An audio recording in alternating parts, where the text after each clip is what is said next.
Welcome to Zen Study. My name is Naval and today we are going to discuss another very important current affair topic. Our topic for today is inheritance tax. कुछ दिन पहले world inequality lab ने एक report publish किया था। उस report का नाम था towards tax justice and wealth redistribution in India, जिसमें उन्होंने ये प्रपोज किया था कि इंडिया में inheritance tax and wealth tax को इंट्रोड्यूस करना चाहिए to reduce the disparity between wealth. Okay, so ये वर्ल्ड इनइक्वालिटी लैब है, इसने प्रपोज किया था कि जो इनइक्वालिटी है उसको इंडिया में रिड्यूस करना है तो आपको wealth tax and inheritance tax को लाना चाहिए। अब हम ये जानते हैं कि इनहेरिटेंस टैक्स एग्जैक्टली में होता क्या है। इनहेरिटेंस टैक्स जो है उसको मैं काफी सिंपल वर्ड्स में समझाऊं तो मान लीजिए अगर किसी के पेरेंट्स हैं, उनकी डेथ हो जाती है तो उनके डेथ के बाद जो वो प्रॉपर्टी को इनहेरिट करते हैं उस पे जो टैक्स लगता है उसको बोला जाता है inheritance tax. Inheritance tax is levied on the property asset inherited upon a persons death. It is different from estate tax. Okay, ये कभी कभी क्वेश्चन में ये आपसे बोला जा सकता है कि these both terms are same, but ये जो दोनों टर्म है वो डिफरेंट है। Inheritance tax and estate tax are different. Estate tax में क्या होता है, जो टोटल वैल्यू ऑफ एस्टेट है उस पर टैक्स लगाया जाता है। इनहेरिटेंस टैक्स में क्या होता है, जो एक इंडिविजुअल जो इनहेरिट करेगा उस पर टैक्स लगाया जाता है। तो these two terms are totally different.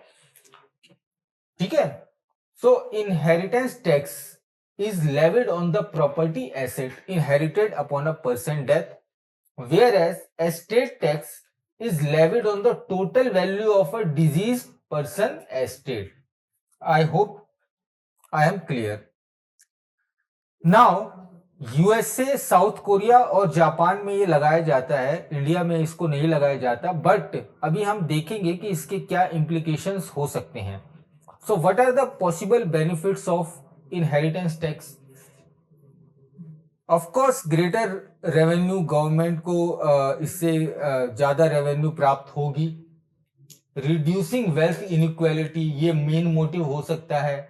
Intergenerational equity, ये भी इंटरजेनरेशनल इक्विटी को प्रमोट करने के लिए ये काफी मददगार साबित हो सकता है।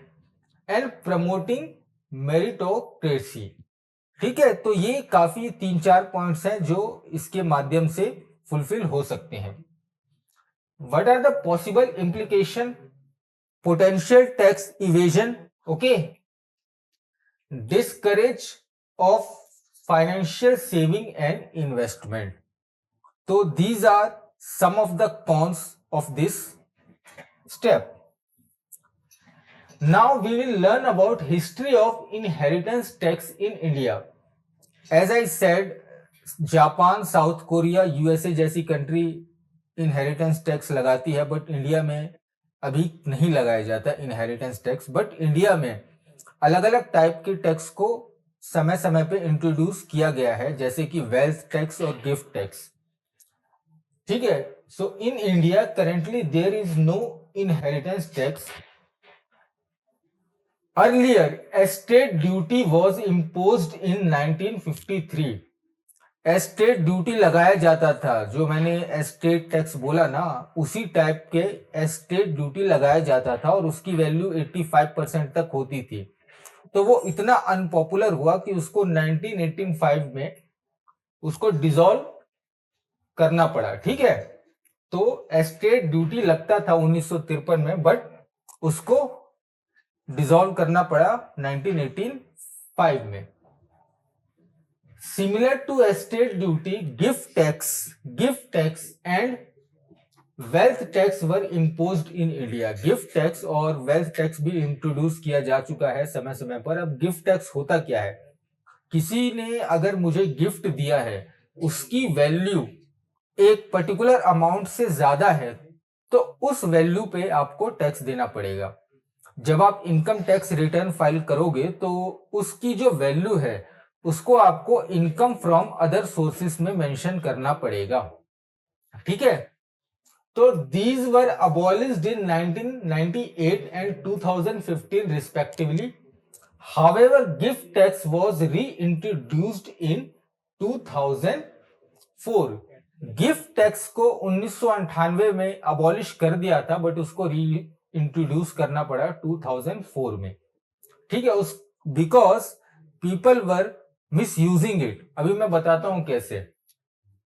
इसके अंदर जो प्रोविजन है वो ये कहता है, any gift receive exceeding rupees 50,000 in a financial year is to be added to the person income from other source। जैसा मैंने आपको अभी मेंशन किया है कि अगर 50,000 रुपए से ज्यादा है किसी गिफ्ट की वैल्यू, तो उस फाइनेंशियल ईयर में जो पर्सन अपना इनकम टैक्स रिटर्न भरेगा, उसको इनकम फ्रॉम अदर सोर्स में उसको मेंशन करना पड़ेगा।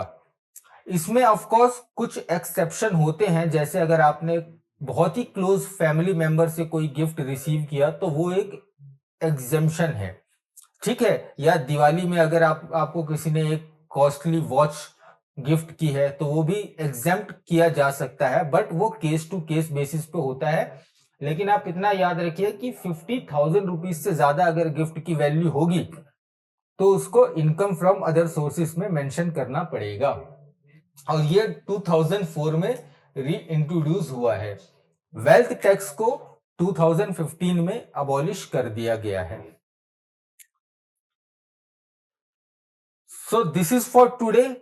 ये कुछ कोर्सेज हैं जो आप जेन स्टडी के वेबसाइट पे जाके परचेज कर सकते हैं, और अपने आने वाले क्लासेस में हम कुछ और करंट अफेयर के टॉपिक्स को डिस्कस करेंगे। Thank you.